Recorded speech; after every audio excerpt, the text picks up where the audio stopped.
She took a job cooking for ranchers on a ranch, not knowing one of them owned the dream she carried.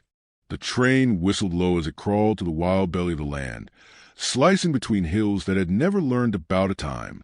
Prairie grass licked the steel like the tongue of some old god, and beyond it, the world opened up in that strange, endless way the West always did, like a breath held too long and finally let go. She sat alone in the corner of the last car, hands clasped in her lap, the hem of her dress stiff with dust from 5 states back. Her name was Esther, though no one on that train knew it, and she wasn't offering it up. The others barely noticed her. One man tipped his hat. A child blinked at her shyly from across the aisle. But mostly, she was left to her thoughts, and that suited her fine. Esther spent the last 3 years in a stone house with velvet drapes and a mistress who changed her mind like the wind changed direction. There, she cooked without thanks, spoke without opinion, and kept her hands from shaking no matter how cold the floors got in December. It wasn't hate that had sent her west. It was a quiet erosion of self, the slow starvation of the soul when it's fed only duty and never gentleness. She had answered the ranch ad printed in a Missouri paper weeks ago. Woman wanted for light cooking and upkeep. No nonsense. Respectable housing. Ongoing work. Asterisk, asterisk, it hadn't promised joy. It hadn't promised kindness, but it had offered distance. And that was enough. The conductor called out the town name like he'd never liked the sound of it. Asterisk, asterisk, Woolridge. Asterisk, asterisk, a sliver of a place drawn with shaky hand on most maps. Esther stepped down onto the platform and immediately felt the heat wrap around her like it knew she didn't belong. The wind smelled of horses, sun-baked wood, and old promises. A man with tobacco-stained teeth and one eye squinting worse than the other waited near a mule-drawn cart. His hat was older than sin, and the way he looked her over wasn't unkind, just practical. This was Judd, the man who'd written her back. His letter had been misspelled and smeared with grease, but it had a dignity to it. "You're early," he muttered, loading her trunk like it weighed less than it did. "I like early," she replied. He nodded once. That was the beginning and end of their conversation on the road out. The wagon creaked along a path that wasn't quite a road, through wheat-tinted hills and land so wide it made her chest ache. By the time the ranch came into view, dusk had begun its slow spill across the sky. The house was squat and plain, flanked by a few outbuildings leaning like tired men. Horses moved in a fenced pasture. A dog barked twice and then gave up. It wasn't pretty, but it was honest, and in that moment, honest felt beautiful. She stepped down from the wagon and felt her boots sink slightly into the earth. A man spat into a tin bucket and nodded at her. Another emerged from the barn with his sleeves rolled up and a sunburn crawling up his neck. There were 4 of them in total. Judd explained it in passing. 4 men worked the land. You cook. That's the deal. She'd learn their names eventually. She wasn't in a rush. Her quarters were tucked behind the kitchen, a room small enough to cross in 2 steps, with a narrow bed, a wash basin, and a window that faced the west pasture. She unpacked what little she had. A single comb, a cracked lid jar of balm, a book with no cover, and a bundle of letters she'd never sent. She placed the letters under her pillow, the balm on the sill, and sat for a moment on the bed just to feel the quiet. That night, she cooked without instruction. The men gathered at the long table just after sundown, smelling of hay and effort. She served beans, cornbread, and a pot of stew thick enough to feed their tired bones. No one said much. One of them, tall, wiry, with a grin he wore like a weapon, tapped his spoon twice against the table in appreciation. She didn't return the gesture. Not yet. But she noticed the 4th man then, the one who hadn't spoken. He sat at the end of the table, his back straight, his hat set beside his plate like something sacred. He didn't look at her, not fully, but he watched in the way animals do, in stillness, in silence. His hair was dark, his hands larger than the rest, weathered but not cruel. She had the faintest sense that he could be younger than he looked or older than time. When supper was cleared and the dishes rinsed with water gone warm from the sun, she stepped outside. The ranch lay quiet now, stitched together by stars. The wind had softened. Somewhere in the dark, a coyote sang his lonely hymn. She leaned against the post near the kitchen and let the sky pour over her. She had done what she came to do. She had made herself useful. And yet, there was a feeling under her ribs she couldn't name. Not hope, not fear, something smaller, something older, a recognition. The sound of boots on dirt brought her back. She turned her head just slightly. It was him, the quiet one. He nodded once as he passed, not breaking stride. He carried a saddle over his shoulder like it weighed nothing. As he disappeared into the barn, she realized he hadn't said a single word since she arrived. Still, something in her steadied, not because he'd seen her, but because, for the first time in a long time, she had not been invisible. The wind curled around her ankles, whispering a thing she wasn't ready to believe in just yet. But she stayed standing there, long after the others had gone to sleep, just breathing, just being. Mornings came without ceremony on the ranch. The sky, still rubbed raw from night, yawned open in pale hues of silver and soft rose, and the world stirred not with noise but with movement. The creak of a door hinge, the scrape of boots on worn wood, the soft breath of cattle in the distance. Esther woke before the others. Always, it had become her quiet vow to greet the day alone. The kitchen became hers without negotiation. The men, though rough around the edges, learned quick that she worked best without direction and needed none. Flour dust clung to her sleeves like memory, and her hands moved with a kind of reverence, shaping dough as though it were a prayer. She didn't speak unless spoken to, but what she offered, coffee before sunup, eggs with sprigs of wild thyme, biscuits browned just so, spoke more eloquently than words ever had for her. The ranchers ate with grateful silence. Sometimes one would grunt a thanks. One of them, a lanky, loud-voiced man named Clay, took to teasing her lightly, calling her queen of the frying pan, laughing at his own jokes as though trying to coax a smile from her. She never gave him one. Not quite. Not yet. His attention wasn't cruel, but it was shallow, like someone skimming stones across the surface of a lake too deep for his liking. She learned their rhythms. How Judd liked his coffee burned and black. How the youngest, Mitch, always left 2 beans uneaten at the bottom of his bowl, like a superstition. She learned to move through the house like a ghost, gentle but present, filling the space with warmth and smell, not chatter. The only person she could never quite read was the quiet one. They called him Cow, or sometimes just him, as if his name was too heavy to say often. He worked farther out than the others, tending the fence lines, riding alone to the high pastures. He spoke little, but never rudely. He greeted her with a nod, passed her the salted meals without her needing to ask, and once, after she stitched a tear in the sleeve of his coat, he left a single stone carved with shape that might have been a bird on her windowsill. She said nothing of it, but she kept it. One afternoon, the sun hung low and harsh, and she took the pail to fetch water from the well near the back pasture. The ground, cracked and stubborn, caught her foot, and she went down hard, the bucket clanging beside her like a dinner bell for pain. The twist in her ankle was sharp and sudden.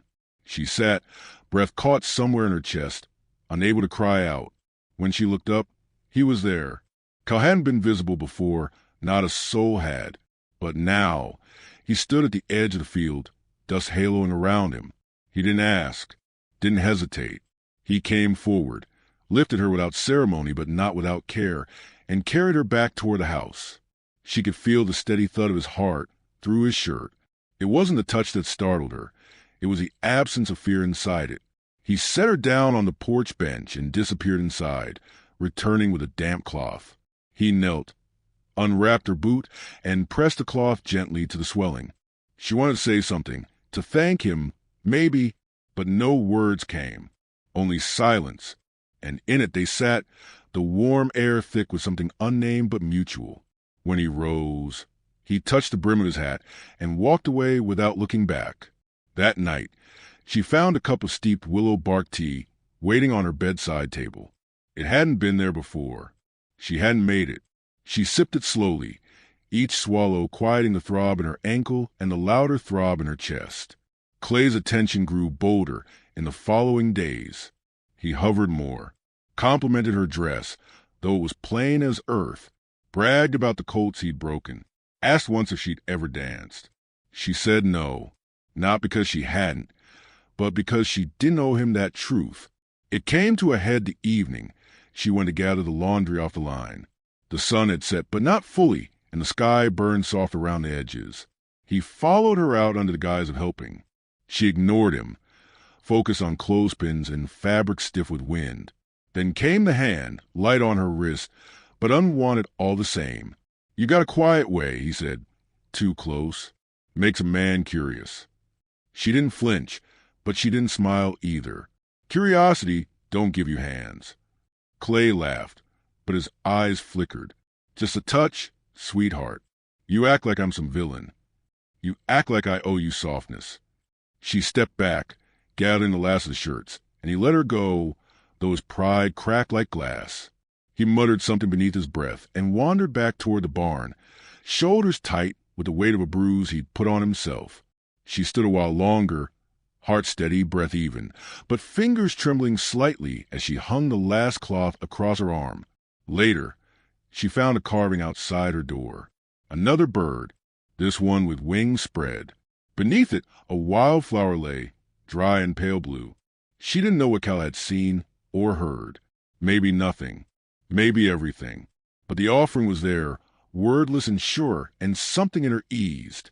One evening, as the season began to change and the wind cooled its breath, she found him in the garden behind the stable, fixing the fence that had sagged from rain.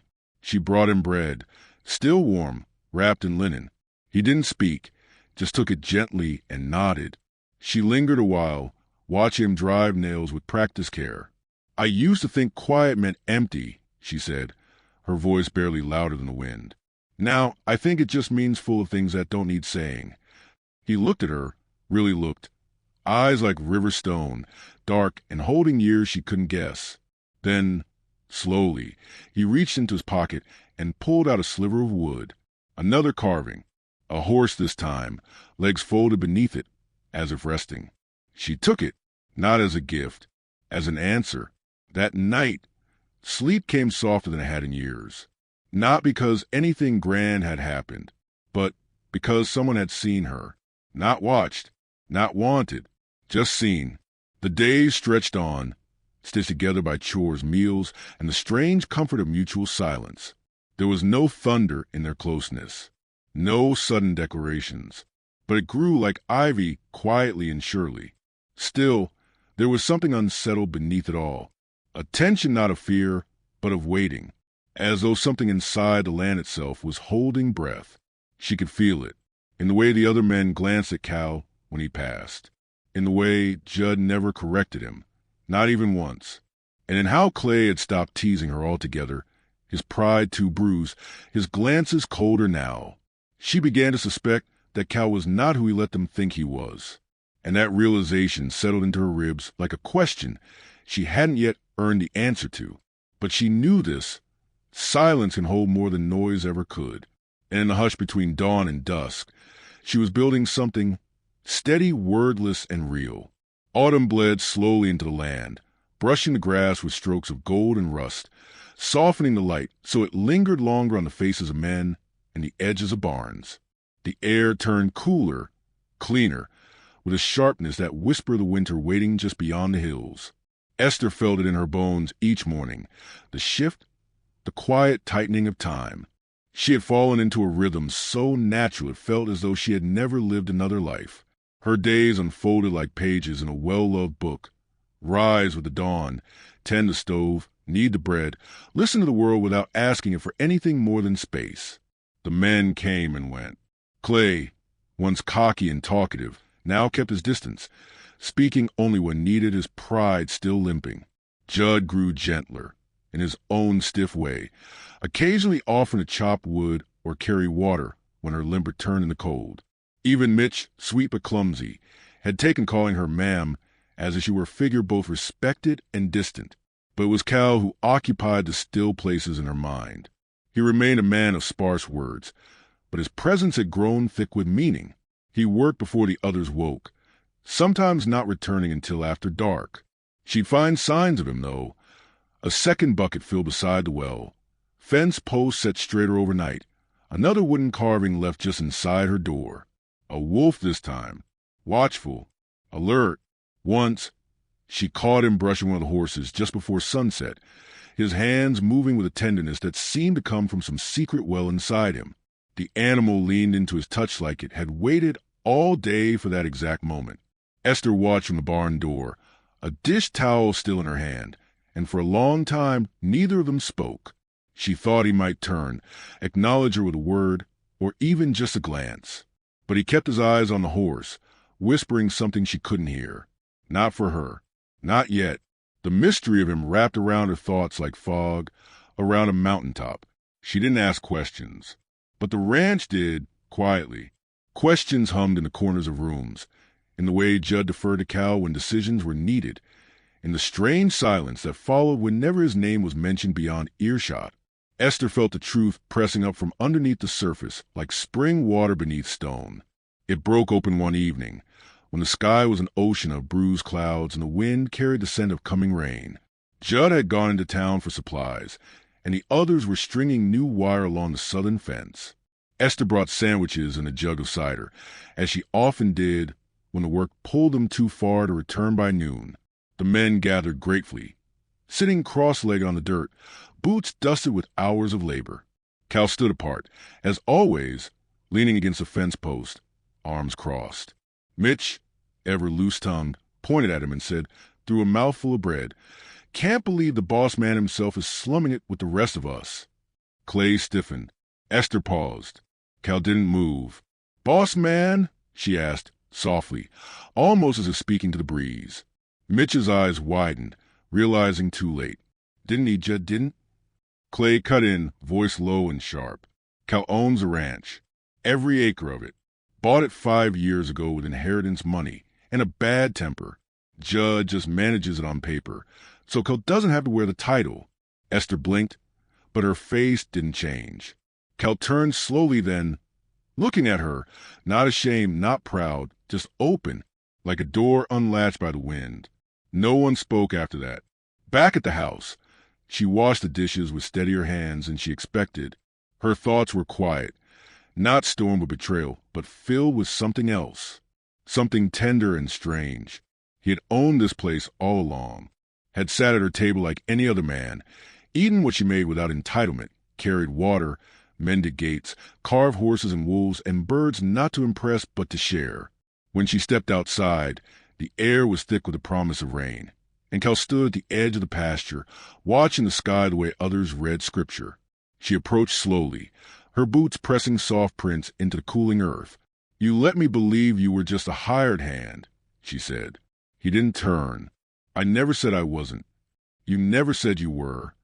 He looked down at his boots. Didn't think it mattered. Maybe it doesn't.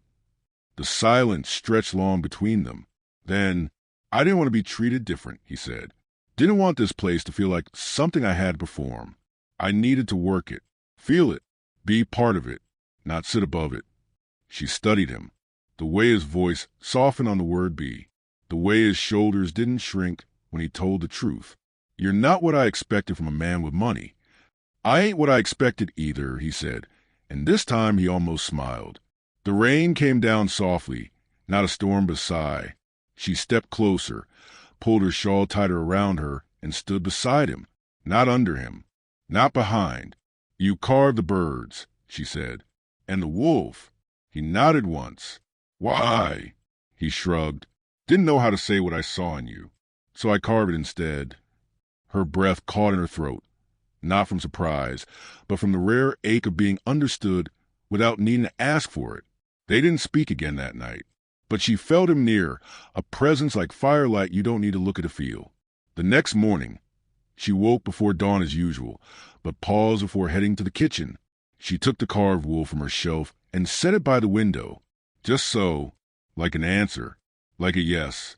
And though he said nothing at breakfast, when their hands brushed as he passed to the bowl of jam, neither pulled away. The storm they didn't speak of was still gathering, but so was something steadier, something they'd both been waiting their whole lives to find. The storm announced itself without thunder, only a heaviness in the air, a sky too quiet, and the restless way the horses shifted in their stalls. It had been building for days, pressing against the edge of the ranch like a breath held too long. The land, usually calm in its silence, now felt poised on the edge of something. Esther felt it too, in her ribs, in her sleep, in the way her hands moved slower in the mornings, as if trying to delay whatever waited just ahead. The days had grown shorter. Nights arrived with little warning. Cal had begun to take supper later, always after the others had gone quiet. He sat beside her now instead of at the far end of the table, close enough that their sleeves sometimes brushed. Still, they did not name what was blooming between them. It didn't need naming. It was in the way he waited for her to finish speaking before standing, in the way she set aside the first piece of bread, still warm just for him. But nothing stays untouched in a place where pride walks louder than truth. Clay had been watching. Not just her, but him. The distance that once sat between Clay's careless charm and Cal's quiet steadiness had grown into something bitter. He had lost a woman's attention, though he never truly had it, and it left a sting he couldn't keep buried. The confrontation came after supper, as twilight painted the sky in slow-moving bruises. The men had cleared out, save for Clay, who leaned against the post outside the barn, arms folded, eyes sharp. Esther stepped out with a basket in her hands, intent on bringing in the linens before nightfall. He called out to her, his voice edged like a rusted blade. "You've gotten comfortable, haven't you? Playing house, acting like you belong here." She paused, not from fear, but from the weariness of it. "I work. I keep to myself. That's more than you do most days." He took a step forward. "And yet you've got the boss's attention. All those sweet silences between you two. You think you're special?" "No," she said, calm as a still pond. "I just think I'm not small. And that bothers you." The words hit true. His jaw tightened. "I knew women like you. You're nothing new." Behind her, boots crunched gravel. She didn't need to turn. She knew it was Cal. Clay's eyes flicked past her shoulder, then back to her. "You gonna let him fight your battles now?" Esther didn't move. "No, but he won't let you start one." That was when Cal spoke. Just one word. "Enough." The sound of it cut through the air like a thunderclap. It wasn't loud, but it was final. Clay held his gaze for a moment longer, then scoffed and walked off, muttering something too low to catch. His pride limped behind him. Cal stepped beside her, not touching, just close. Close enough to be known. "You all right?" he asked. She turned to look at him then. Really look. "I've been all right for a while now. I just didn't know it." They walked together toward the porch.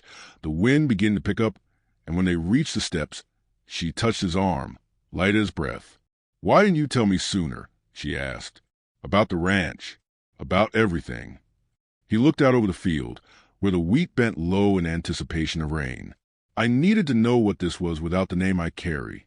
I've worn too many titles. Rancher, son, heir.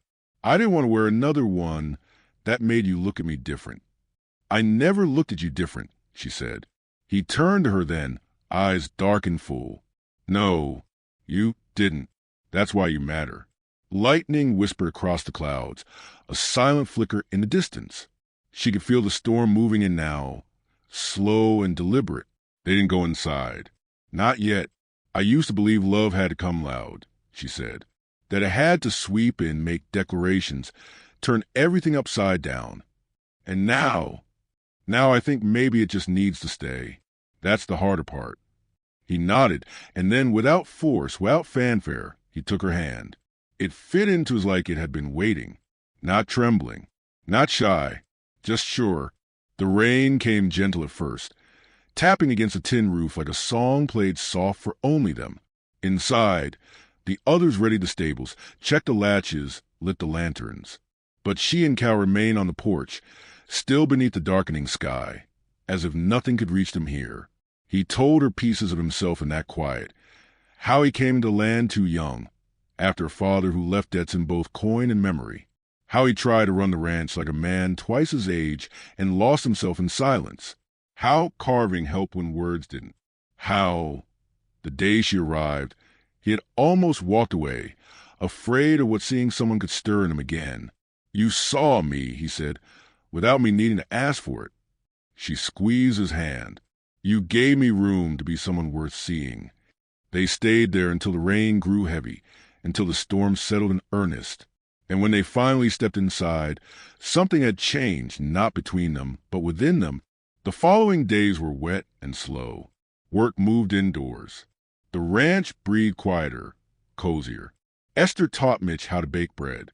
Judd carved a checkerboard from old fence wood. Clay kept his distance, but offered no more cruel glances.